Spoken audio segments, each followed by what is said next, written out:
નારદજી ગયા લગ્નમાં. આ બાજુ ભગવાન શ્રી હરિ રાજકુમાર બનીને લગ્નમાં પહોંચી ગયા અને જે માયાની રાજકુમારી હતી એને વરણ કરીને પાછી લઈને આવતા રહે. આ બાજુ નારદજી વિચાર કરવા લાગ્યા કે આ તો ભગવાન આજે એકવાર સામે મળી જાય તો બતાવી દઉં, એકવાર મળવા દો ખાલી કે નારદ કોણ છે. નારદજી ગયા ભગવાનને શોધતા શોધતા અને આ બાજુ ભગવાન પણ અદ્ભુત લીલા કરે છે. ભગવાન નારદજીના સામે પ્રગટ થઈ ગયા અને એકલા નહીં, એક બાજુ લક્ષ્મીજી છે અને એક બાજુ એ માયાની રાજકુમારી છે. નારદજી બોલ્યા, અરે આમની પાસે બે બેન, મારી પાસે એકેય નહીં. ભગવાન તમે મારા ઉપર કપટ કર્યું છે, આપે મારા ઉપર કપટ કર્યું છે, જાઓ હું આપને શ્રાપ આપું છું. નારદજીએ શ્રાપ આપ્યો, ભગવાને ગ્રહણ કર્યો. ભગવાને કહ્યું બસ બસ હવે વધુ શ્રાપ ના આપો. અને નારદજીને જે માયા બોલાવડાવી રહી હતી એ ભગવાનની માયા ભગવાને પાછી ખીધી લીધી. તો નારદજીને ખબર પડી કે આ તો ભગવાનની માયા બોલાવી રહી હતી. એક બાજુ લક્ષ્મીજી પણ નથી અને એક બાજુ રાજકુમારી પણ નથી. ભક્તની સામે ભગવાન ઉભા છે. નારદજી હાથ જોડીને બોલ્યા, પ્રભુ મને ક્ષમા કરો, મારા બધા જ શ્રાપ જૂઠા પડી જાય. ભગવાન બોલ્યા, તમારા શ્રાપ જૂઠા નહીં પડે, કારણ કે નારદ જેની વાત રદ ન થાય એનું નામ છે નારદ. હું આપના શ્રાપ ગ્રહણ કરું છું. ભગવાને કીધું કે જઈને ભગવાન શંકરજીનું ધ્યાન કરો, આપનું આત્મ તત્વ નિર્મળ કરો. નારદજી ગયા છે ધ્યાન કરવા. આ છે રામજીના જન્મનું ત્રીજું કારણ.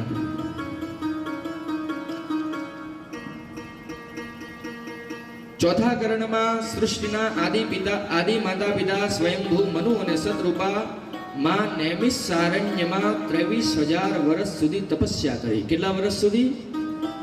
23,000 વર્ષ સુધી તપસ્યા કરી. ભગવાન પ્રગટ થયા. ભગવાને કહ્યું, માંગો શું વરદાન જોઈએ છે. ત્યારે મનુજી મહારાજ ભગવાનના સ્વરૂપ ઉપર લોભિત થઈ ગયા. મનુજીએ માંગ્યું, પ્રભુ મને આપના જેવો પુત્ર જોઈએ છે. ભગવાને કહ્યું, મારા જેવો પુત્ર હું ક્યાં શોધવા જઈશ. ભગવાને કહ્યું કે હું જ તમારો પુત્ર બનીને આવી જઈશ. તો આ છે રામજીના જન્મનું ચોથું કારણ. પાંચમા કરણમાં રામજીથી પહેલા રાવણ અને કુંભકર્ણની જન્મની કથા છે. એક રાજા થયો જેનું નામ છે પ્રતાપભાનુ. અને આપણે સાંભળીને આશ્ચર્ય થશે કે આ પ્રતાપભાનુ રાજાએ વેદ ભગવાને જે પ્રકારના જેટલા યજ્ઞ બતાવ્યા છે એ બધા જ યજ્ઞ આ પ્રતાપભાનુ રાજાએ 1,000 વાર કર્યા. અને આટલું જ નહીં, બધા યજ્ઞ કર્યા બાદ જે યજ્ઞનું પુણ્ય છે એ પુણ્ય શ્રી હરિના ચરણોમાં સમર્પિત કર્યું. પરંતુ મા બાપ જીવનમાં એક વાર કુસંગ લાગી ગયો. શું લાગી ગયો? જીવનમાં એક વાર કુસંગ લાગી ગયો તો જીવનનો બધો જ સત્સંગ સમાપ્ત થઈ ગયો. અને આ વાત સમજજો. અમારા પિતાજી કહે છે, બેટા જીવનમાં કોઈ દિવસ સત્સંગમાં ન જાય તો ચિંતા ન કરતો, કારણ કે બેટા તું કુસંગથી બચીને રહેશે એ જ પહેલો તારો સત્સંગ છે. યદિ આપ સત્સંગમાં નથી જઈ રહ્યા અને યદિ આપ કુસંગથી બચીને રહો છો મા બાપ, તો એ પણ સત્સંગ કરવા જેટલું મહાન છે. કોન કુસંગતિ પાઈ ન સાહી. પ્રતાપભાનુને કપટી મુનિનો કુસંગ લાગ્યો. પરિણામે બ્રાહ્મણોએ શ્રાપ આપી દીધો. પ્રતાપભાનુ અને એ જ પ્રતાપભાનુ શ્રાપના કારણે રાવણ બન્યો. એનો ભાઈ હરિમર્દન કુંભકર્ણ બન્યો. અને એમના જે ધર્મરુચિ નામના મંત્રી હતા એ ધર્મરુચિ રાવણ અને કુંભકર્ણના સોતેલા ભાઈ વિભીષણજી બન્યા. ભગવાન બ્રહ્માજી અને ભગવાન શંકરજી ગયા છે વરદાન આપવા રાવણને પૂછ્યું કે બોલો શું જોઈએ છે, વરદાન માંગો. રાવણ બોલો કે હમ કછું કે માર હિન મારી, હું કોઈનાથી મરું નહીં. બ્રહ્માજી બોલ્યા, બેટા મરવું તો પડશે. તો રાવણ વિચાર કરીને બોલ્યો કે વાનર મનુષ્ય જાત દુઈ મારી. વાનર અને મનુષ્ય સિવાય મને કોઈ ન મારી શકે. કેમ? રાવણ વિચાર કરવા લાગ્યો કે મનુષ્ય અને વાનર યદી મને મારવા આવશે તો હું એમને જ ખાઈને મારી નાખીને ખાઈ જઈશ, એ શું મને મારશે. રાવણ પ્રસન્ન થઈ ગયો, કહેવા લાગ્યો હું અમર થઈ ગયો. બ્રહ્માજી શંકરજી ગયા કુંભકર્ણના પાસે. કુંભકર્ણ માંગવાનો હતો કે 6 મહિના સુધી જાગું, 1 દિવસ સુધી સૂવું. બ્રહ્માજી બોલ્યા કે આ સાલો નિઠ્ઠલ્લો 6 મહિના સુધી જાગશે તો મારી બનાવેલી આખી સૃષ્ટિ સમાપ્ત કરી દેશે. સરસ્વતીજીને પ્રેરિત કર્યા. કુંભકર્ણની મતિ ફેરવાઈ. કુંભકર્ણે માગ્યું કે 6 મહિના સુધી શું, એક દિવસ જાગું. બ્રહ્માજીએ તરત જ કહી દીધું તથાસ્તુ, કારણ કે ક્યાંક મન બગડી જશે, પાછું કહી દેશે 6 મહિના સુધી જાગું એવું વરદાન આપો. બ્રહ્માજીએ કહ્યું તથાસ્તુ. રાવણ ત્યાં જ માથું પકડીને પટકવા લાગ્યો કે આ સાલો સૂતું જ રહેશે. બ્રહ્માજી વિભીષણજી પાસે ગયા. કહ્યું વત્સ વરદાન માગો. ત્યારે વિભીષણજી વરદાન માગે છે. શું વરદાન માગે છે? તિહિ માગે હો ભગવંત પદ કમલ અમલ અનુરાગ. શ્રી વિભીષણજી મહારાજે ભગવાનના ચરણોમાં પોતાની પ્રતિ માગી છે. બ્રહ્માજી શંકરજી વરદાન આપીને પાછા કૈલાસ જઈ રહ્યા છે. તો ભગવાન શંકરજી ખૂબ પ્રસન્ન છે. કૈલાસમાં માં પાર્વતી કહ્યું કે આવી ગયા ચેલાને અમર બનાવીને. શંકરજી બોલ્યા નહીં નહીં સાલો બેટો જલ્દી મરવાનો છે. શંકરજી બોલ્યા દેવી આપને મેં પહેલા કહ્યું નતું, પરંતુ અમે જ્યારે વરદાન આપવા જઈ રહ્યા હતા તો અમે એક જ ચિંતામાં હતા કે આ રાવણ મરશે કેવી રીતે. પરંતુ આ રાવણ એટલો બધો મૂર્ખ છે કે રાવણે પોતાના હાથથી જ મૃત્યુ માંગી લીધું કે મને મનુષ્ય અને વાનર મારી શકે. હવે અમને એ તો ખબર પડી ગઈ કે રાવણ મનુષ્ય અને વાનરના હાથથી મરશે. પછી ભલે ક્યારે પણ મરે, પરંતુ મરશે તો ખરા જ. રાવણે લંકામાં રાજધાની બનાવી. મંદોદરી સાથે વિવાહ થયો. અને તમને કહું કે રાવણનો એટલો બધો આતંક વધી ગયો કે રાવણે પોતાના સૈનિકોને બોલાવીને કહ્યું કે જ્યાં જ્યાં પિતૃકર્મ અને જ્યાં જ્યાં યજ્ઞ થઈ રહ્યા છે એ બંને જગ્યાએ જઈને વિધ્વંસ કરી નાખો. મેઘનાદે પૂછ્યું કેમ?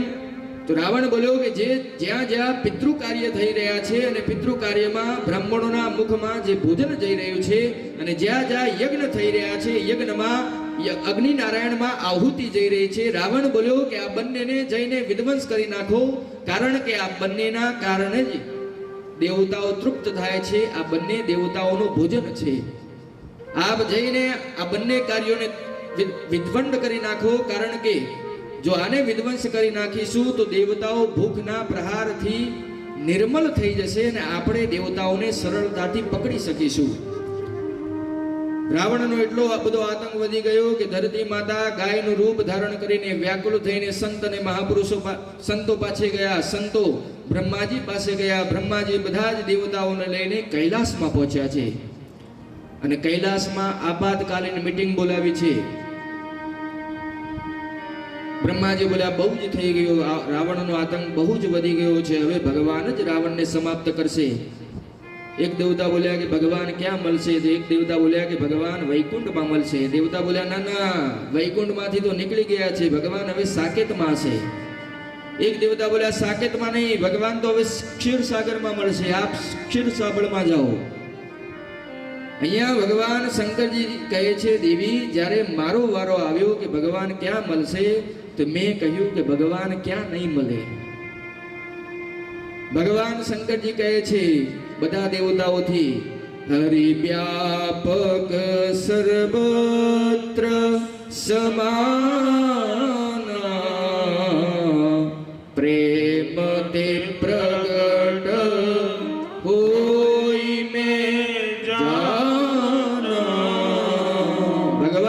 સર્વત્ર છે, પરંતુ મા બાપ આ વાત માની કોણ રહ્યું છે કે ભગવાન બધી જગ્યાએ છે.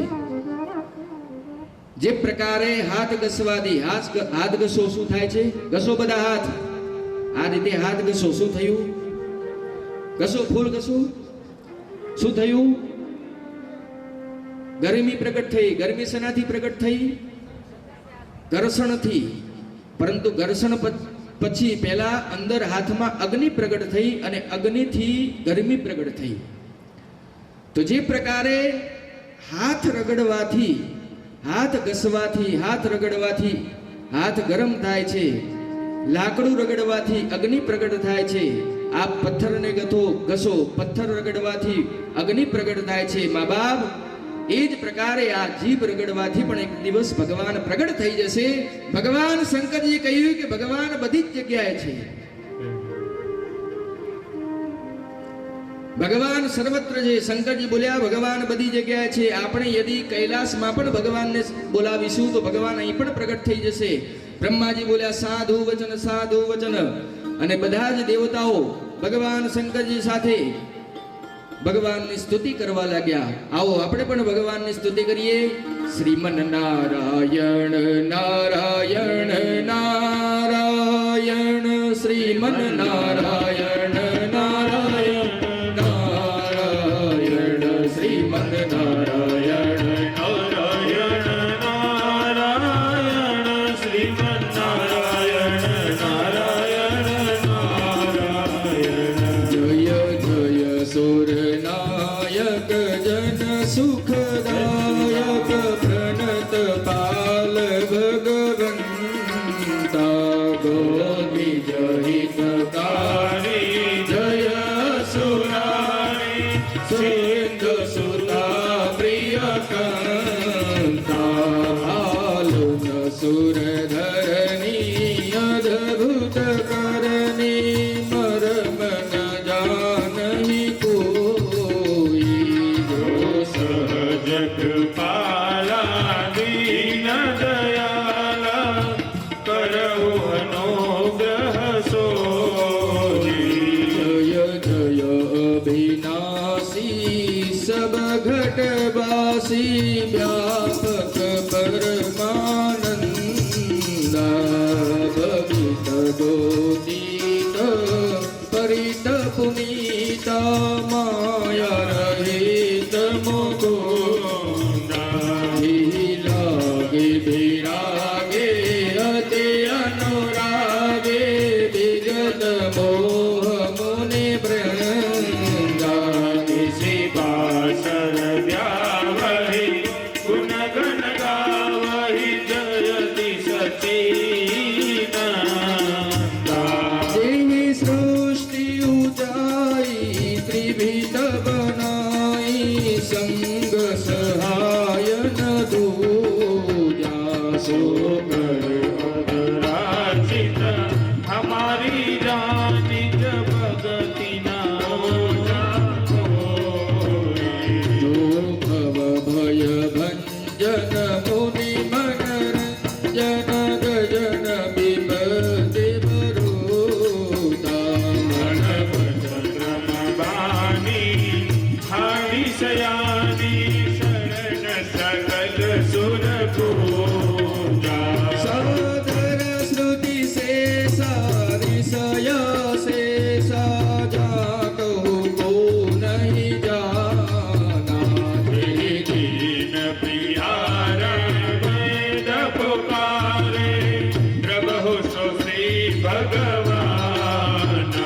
ભવ પારિધિ ભસ્મ સવ વિધિ સુંદર, ગુણ મંદિર સખ પૂજા, મુનિ સિદ્ધ સકલ સુર પરમ ભયાતુર, નારાયણ નારાયણ, શ્રીમન નારાયણ નારાયણ નારાયણ, શ્રીમન નારાયણ નારાયણ નારાયણ, શ્રીમન નારાયણ નારાયણ નારાયણ, શ્રીમન નારાયણ નારાયણ નારાયણ, શ્રીમન નારાયણ નારાયણ નારાયણ, શ્રીમન નારાયણ નારાયણ નારાયણ. નારાયણ નારાયણ નારાયણ, શ્રીમન નારાયણ નારાયણ નારાયણ, શ્રીમન નારાયણ નારાયણ નારાયણ, શ્રીમન નારાયણ નારાયણ નારાયણ. દેવતાઓની આર્ત પુકાર સાંભળીને બ્રહ્મવાણી થઈ અને ભગવાને કહ્યું કે હે દેવવૃંદ, હે સમસ્ત મુનિવૃંદ, હે સમસ્ત ઋષિ વૃંદ, આપ લોકો ડરશો નહીં. આપના માટે હું શીઘ્ર અવતાર લઈશ, અને એકલો નહીં, હું અંશો સાથે અવતાર લઈશ. અંશન સહિત મનુજ અવતારા, લેહુ દિનકર વેશ અવતારા. અયોધ્યામાં સૂર્યવંશમાં અવતાર લઈશ, અને અયોધ્યામાં અવતાર લઈને નારદજીના એક એક વચનને સત્ય કરીશ. આપ લોકો ડરશો નહીં. આકાશવાણી પૂર્ણ થઈ. ભગવાનના વચનો સાંભળીને બધા જ દેવતાઓ નિર્ભય થયા અને બધા જ દેવતાઓ પોતપોતાના લોકમાં જવા લાગ્યા. બ્રહ્માજી કહ્યું કે અહીંયા આવો બધા, અહીંયા આવો. ક્યાં જઈ રહ્યા છો? કામ પૂરું થયું તો જતું રહેવાનું. ભગવાન આપણા માટે અવતાર લઈ રહ્યા છે તો આપણે પણ ભગવાનની પ્રતીક્ષા કરવા માટે, ભગવાનના સ્વાગત કરવા માટે આપણે પણ ધરતી ઉપર જવું પડશે. તો બોલો, કોણ કયા રૂપમાં ધરતી ઉપર જશે? તો ભગવાન શંકરજી બોલ્યા કે મારા ઉપર, મારા નામની આગળ હનુમાન લગાવી દો, હું હનુમાન બનીને ધરતી ઉપર જઈશ. તો ભગવાન શંકરજી હનુમાન બનીને ધરતી ઉપર આવ્યા છે. જામવંતજી બોલ્યા કે યદિ આપ હનુમાનજી બનીને જઈ રહ્યા છો તો શંકરજી હું જામવંતજી બનીને ધરતી ઉપર આવીશ. તો બ્રહ્માજી જામવંતજી બનીને ધરતી ઉપર આવ્યા છે. દેવતાઓએ કહ્યું ઇન્દ્રને કે આપ તો દેવતાઓના રાજા છો, આપ શું બનશો? તો ઇન્દ્રએ કહ્યું કે હું બાલી બની જાઉં. તો દેવરાજ ઇન્દ્ર બાલી બનીને ધરતી ઉપર આવ્યા છે. સૂર્યનારાયણથી કહેવામાં આવ્યું કે તમારા વંશમાં જ ભગવાન અવતાર લઈ રહ્યા છે, તો આપ કયા અવતારમાં નીચે જઈ રહ્યા છો? તો ભગવાન સૂર્યનારાયણ બોલ્યા કે હું સુગ્રીવના રૂપમાં નીચે જઈ રહ્યો છું. તો ભગવાન સૂર્યનારાયણ સુગ્રીવનું રૂપ ધારણ કરીને ધરતી ઉપર આવ્યા. આ પ્રકારે બધા જ દેવતાઓ, કોઈ વાનર બન્યા, કોઈ રીંછ બન્યા, આ પ્રકારે બધા જ દેવતાઓ ધરતી ઉપર આવીને ભગવાનની પ્રતીક્ષા કરવા લાગ્યા. હવે ભગવાન શંકરજી આ કથાને લઈને અયોધ્યા જઈ રહ્યા છે. આમાંથી કેટલા જણા અયોધ્યા જઈને આવ્યા છે? આંગળી ઊંચી કરો. ગભરાઓ કેમ છો? સરખી ઊંચી કરો. ખૂબ સરસ. ભગવાન શંકરજી આ કથાને લઈને અયોધ્યા ગયા છે. અયોધ્યા નગરી જ્યાં ભગવાન શંકરજી કહે છે કે રઘુકુલના મણિ. કોણ છે રઘુકુલના મણિ? વેદ ભગવાન જેમનું નામ મહારાજ દશરથજી બતાવે છે.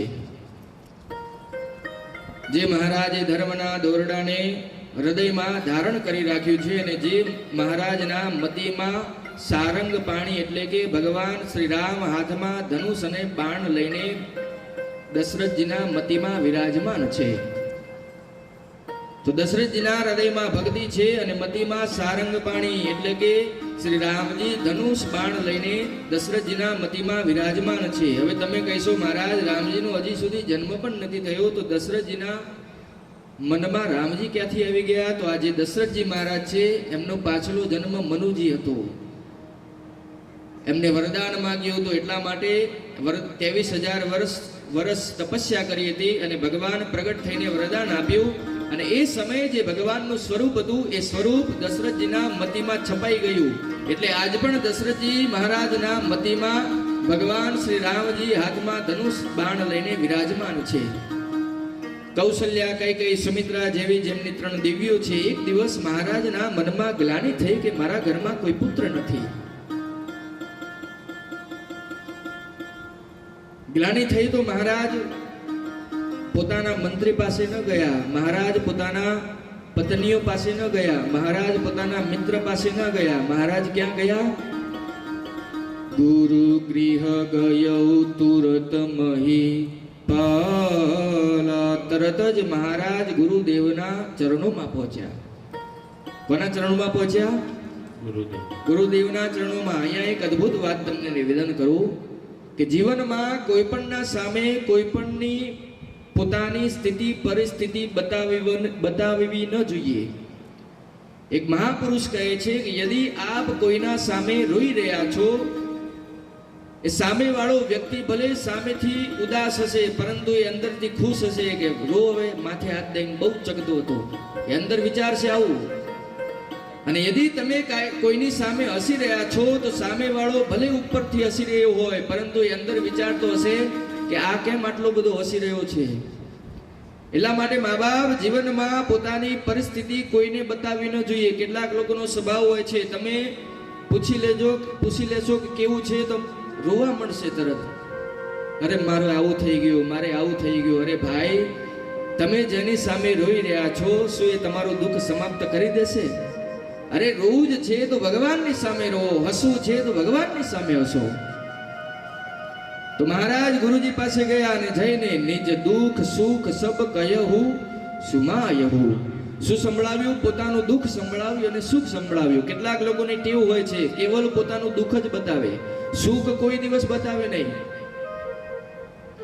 તો મહારાજે પોતાનું સુખ બતાવ્યું, દુઃખ બતાવ્યું સમાજનું સુખ બતાવ્યું અને ત્યારબાદ ગુરુદેવ ભગવાનને કહે છે, મહારાજ મારી પાસે કોઈ પુત્ર નથી. ગુરુદેવ કશું જ ન બોલ્યા. ગુરુદેવ આટલું જ બોલ્યા કે મહારાજ આપ પોતાની વર્તમાન પરિસ્થિતિને જોઈને રોઈ રહ્યા છો, પરંતુ મહારાજ હું આપના આવવા વાળા ભવિષ્યને જોઈને હર્ષિત થઈ રહ્યો છું. મહારાજ આપના ઘરે એક નહીં ચાર પુત્રનો જન્મ થશે. આપ ધીરજ રાખો. શૃંગી ઋષિને બોલાવ્યા, યજ્ઞની રચના કરી, યજ્ઞ થયો. યજ્ઞમાંથી સાક્ષાત અગ્નિનારાયણ પ્રસાદી લઈને પ્રગટ થયા છે. ચોપાઈના દર્શન કરો. ગોસ્વામીજી કહે છે, ભક્તિ સહિત મુનિ આહુતિ દેની, ભક્તિ સહિત મુનિ આહુતિ દેની, પ્રગટી અગ્નિ ચરુ કરહિલે ને, પ્રગટે અગ્નિ ચરુ કરહિલે ને, જો વશિષ્ઠ कुछ हृदय बिचारा, जो वशिष्ठ कुछ हृदय विचारा, सकल काजु भासित तुम्हारा, सकल काजु भासित तुम्हारा. યજ્ઞ થયો. યજ્ઞ ઉપરાંત સાક્ષાત અગ્નિનારાયણ ચરુ લઈને પ્રગટ થયા છે. વશિષ્ઠજીએ કહ્યું કે મહારાજ આપનો યજ્ઞ સફળ થયો. ગુરુજીએ પ્રસાદને લીધો અને પ્રસાદ મહારાજને આપ્યો અને કહ્યું કે મહારાજ આ પ્રસાદને 4 ભાગમાં વહેંચી દો.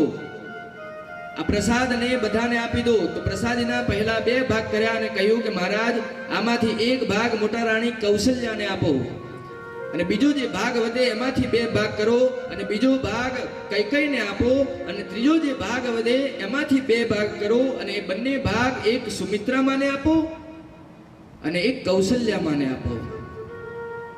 અને આ બંનેને કહો કે આ બંને ભાગ સુમિત્રામાને આપે અને એમને વિશેષ દબાવ કરો કે કોઈ એવું ન સમજે કે મને એક જ ભાગ મળ્યો અને સુમિત્રાને 2 ભાગ મળ્યા. વિશેષ દબાણ કરીને કહ્યું કે દેહી સુમિત્રહિ મન પ્રસન્ન કહી, કહ્યું કે આ બંને ભાગ સુમિત્રાને આપી દો. અને બધી જ માતાઓએ પ્રસાદીને ગ્રહણ કરી છે. અને આપને સાંભળીને આશ્ચર્ય થશે કે જેવું જ માં કૌશલ્યાએ પ્રસાદને ગ્રહણ કર્યો તો માં કૌશલ્યાજીના ગર્ભમાં રામજી આવીને વિરાજમાન થઈ ગયા. દેવતા દેવતા 9 મહિના થઈ ગયા. જોગ લગ્ન ગ્રહ 12 તિથિ સકલ ભય અનુકૂળ, ચરુ અર અચર હર્ષ જૂત રામ જનક સુખ મૂળ. ચૈત્ર માસ શુક્લ પક્ષ 9મી તિથિ આવી. દિવસના 11:30 વાગે અભિજીત મુહૂર્ત પ્રારંભ થયું. શીતળ હવાઓ વહેવા લાગી. શીતળ મંદ હવાઓ વહેવા લાગી રહી છે. સરજુજીમાં અમૃતની ધાડ દોડવા લાગી. સંત અને મહાત્મા અયોધ્યામાં આવીને કીર્તન સત્સંગ કરવા લાગ્યો. અહીંયા ભગવાન શંકરજી કહે છે કે દેવી ત્યાં જો ભય પ્રગટ કૃપાલા દેન દયાલા કૌશલ્યા હિતકારી, ભય પ્રગટ કૃપાલા દીન દયાલા કૌશલ્યા હિતકારી, રસિત મહકારે મુનિ મનહારે અદભુત રૂપ વિચારી,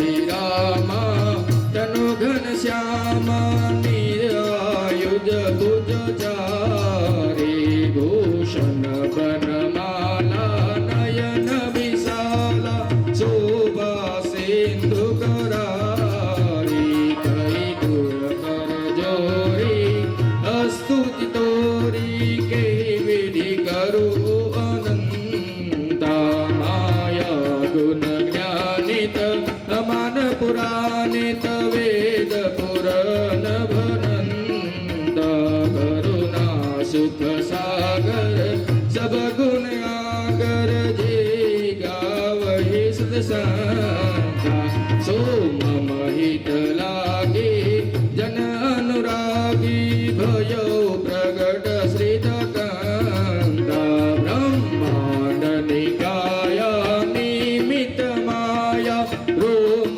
રોમ પ્રતિભેદ કહે મમ ઉરસો બાસે ઉપર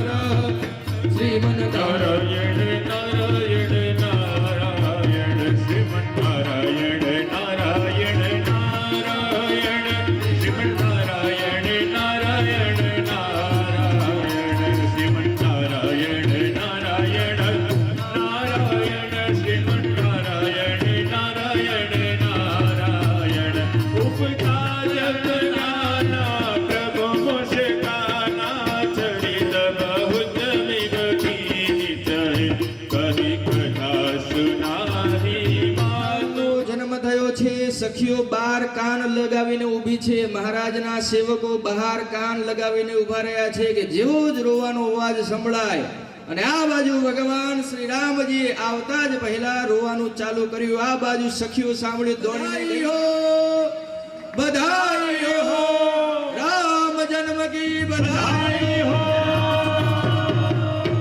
વગાડવા વાળા આવ્યા હતા, મહારાજે કહ્યું ચાલુ કરો, આપણે પુત્ર થયો છે. જય જય શ્રી રામચંદ્ર અવધ કે દુલારે. જય જય શ્રી રામચંદ્ર અવધ કે દુલારે.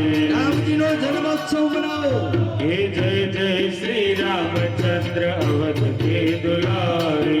જય જય શ્રી રામચંદ્ર અવધ કે દુલારે. અવધ કે દુલારે જે કૌશલ્યા કે પ્યારે. અવધ કે દુલારે જય કૌશલ્યા કે પ્યારે. અવધ કે દુલારે જે કૌશલ્યા કે પ્યારે. અવધ કે દુલારે જય કૌશલ્યા.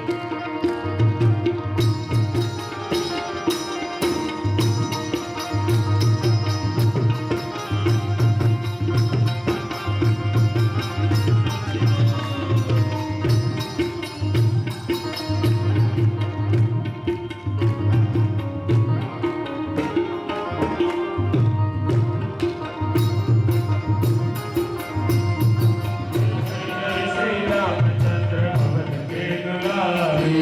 અવધ કે દુલારે સબ ભગતન કે પ્યારે. અવધ કે દુલારે જય હો, જય જય હો, જય જય શ્રી રામચંદ્ર અવધ કે દુલારે. જય જય શ્રી રામચંદ્ર અવધ.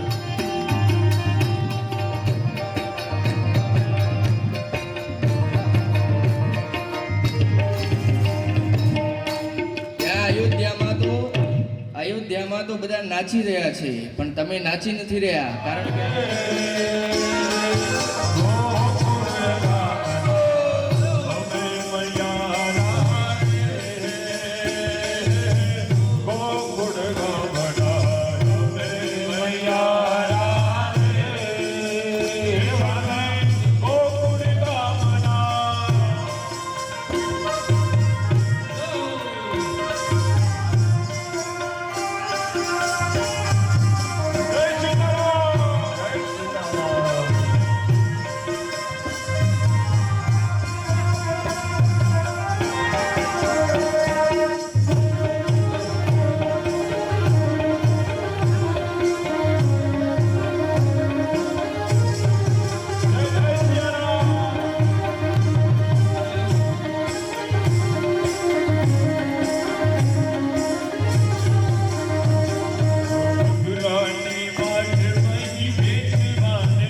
નાના ઘણા એઠા સૈયારું રે વાણી ગોકુળ ગામડા ગોકુળ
रामचंद्र अवध के दुलारे, जय जय श्री रामचंद्र अवध के दुलारे, जय जय श्री रामचंद्र अवध के दुलारे, अवध के दुलारे जय कौशल्या के प्यारे, अवध के दुलारे जय कौशल्या के प्यारे, अवध को दुलारे जय कौशल्या के प्यारे, अवध के दुलारे जय कौशल्या के प्यारे, जय जय श्री रामचंद्र अवध के दुलारे, Shri Ramchandra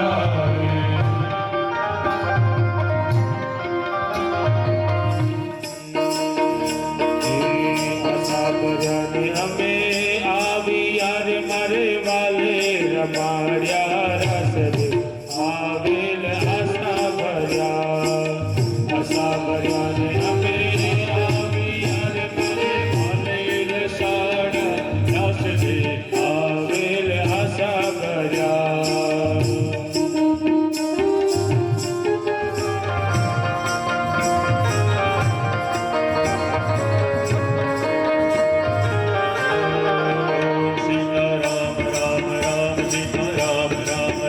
Sita Ram Ram Ram Sita Ram Ram Ram Ram Raja Ram Ram Sita Ram Ram Ram Raja Ram Ram Ram Sita Ram Ram Ram Raja Ram Ram Ram Raja Ram Ram Ram Sita Ram Ram Ram Raja Ram Ram Ram Sita Ram Ram Ram Raja Ram Ram Ram Sita Ram Ram Ram Raja Ram Ram Ram Sita Ram Ram Ram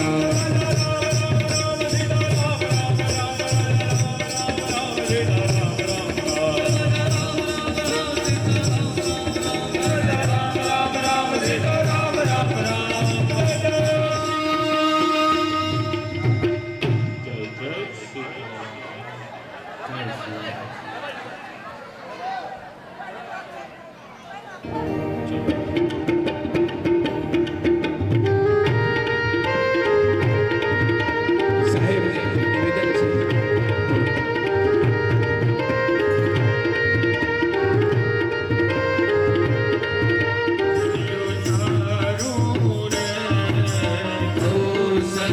કૌશલ્યાના કુંવર કુમારી, આરતી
જવું